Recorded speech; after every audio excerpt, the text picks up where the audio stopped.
All right, now it's time for me to let you in on a little bit about what's on my little mind today. You know, it's Chanukah. We should be happy, but we're not. We're shaken by the many recent anti Jewish violent murders that occurred during the past couple of weeks. I say anti Jewish now instead of anti Semitic because a lot of the people who are doing this are also Semitic. The Arabs are Semites, just like we are. So maybe the word anti Jewish would be better. You know, we had seen violent murders that occurred during the past couple of weeks in Sydney, in Boston, in Brookline, in Manhattan, in Santa Clara, in LA, in New Orleans, in too many European cities to mention. And now a lot of the leaders are talking about that the one in Providence and the one in the one in Boston area were tied together.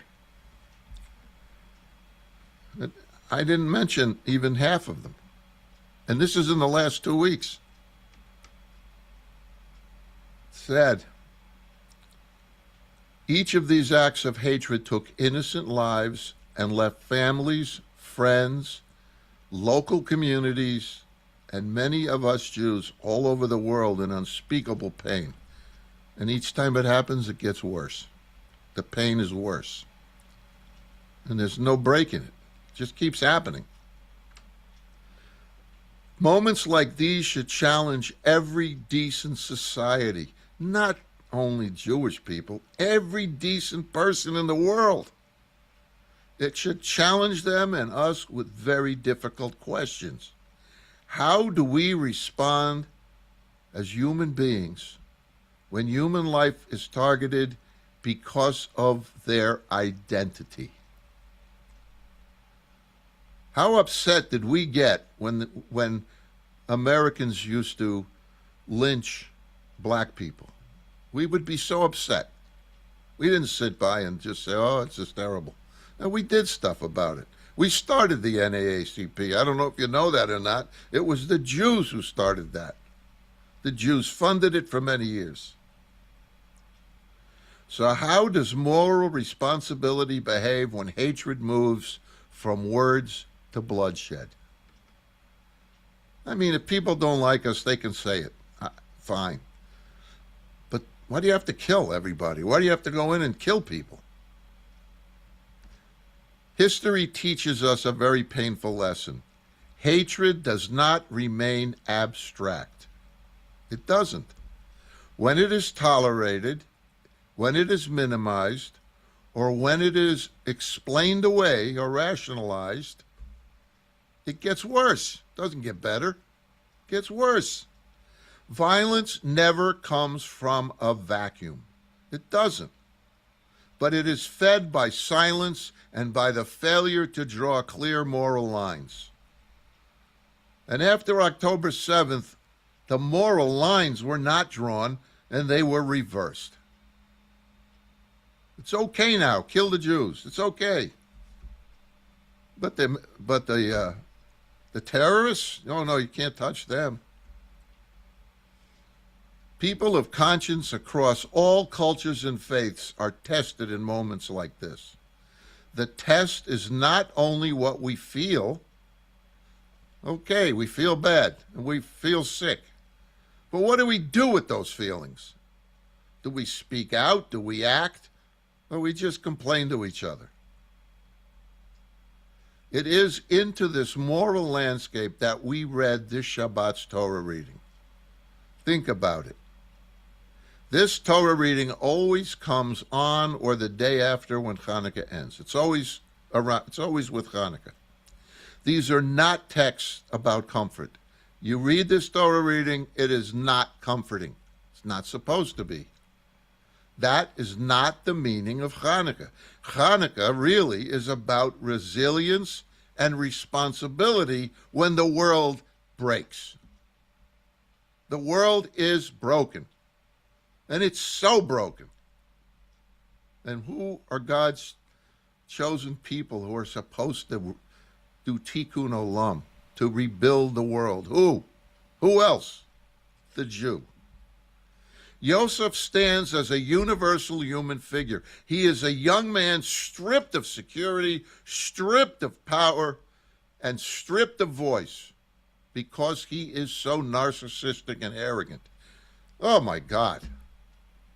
He had to be the most narcissistic person in the entire Tanakh. He had to be. And he's forced to become isolated in a foreign land, followed by being unjustly imprisoned. Most people in his situation, what would they do? They'd withdraw, they'd harden, or they'd simply disappear. But what did Yosef do? He didn't do that. He didn't do any of that. He chooses to live a life of awareness and integrity. And he pays attention to what's going on around him. Even in prison, he could not help but notice when others were in pain. He couldn't help it. And he talked to them. He tried to help them. He asked them, "Why do you look so distressed today? Why?" But remaining morally awake in a place designed to numb the soul, it serves as a model for us about how the seed of redemption is planted. It's not planted by looking in the mirror and seeing my beard is trimmed properly, or my hair is nice, or my jewelry is nice. No. The ultimate turning point for Yosef comes quietly after 2 years. It begins with a dream that Paro had that none of his aides, servants, magicians, sorcerers, none of them could explain. History often seems to change due to blind luck or beshert. If you don't know what beshert is, you can figure it out. But this time, history changed because Yosef's inner clarity helped him replace his egotistical, narcissistic nature with a much more mature self. He did. He changed. Darkness does not vanish without light. That is what this new Yosef started to add to everyone around him. He was shining light on their situations, the situations in which others found themselves, and he tried to help them. It is no coincidence that Chanukah teaches this very same lesson. How can anyone believe that a small flame lit in a time of fear and uncertainty will bring guarantees and safety? How can anybody believe that? Oh, I lit a candle, it burned 8 days, and everything's good now. Who believes that? You can't. Things that change history happens when we do the things that add light and meaning and ensure that human dignity is both protected and enhanced. There's the key. It's not lighting a candle. It's ensuring that human dignity is protected and enhanced. The Chanukah miracle is not that the oil lasted 8 days. Think about it. That doesn't matter. What really matters is that we did the work required to be able to light the flame at all. We lit the candle because we won something. We fought for something. The fact that it lasted 8 days, very nice. But without what we did, we wouldn't have been able to light the first light at all. That is the universal message for our time. In moments of violence, polarization, and fear, the question is not only what side are we on. We can argue about who's right and but what kind of people we choose to be. Not somebody else, us. Who do we choose to be? I don't like that guy. This guy is stink. I think that guy shouldn't be there.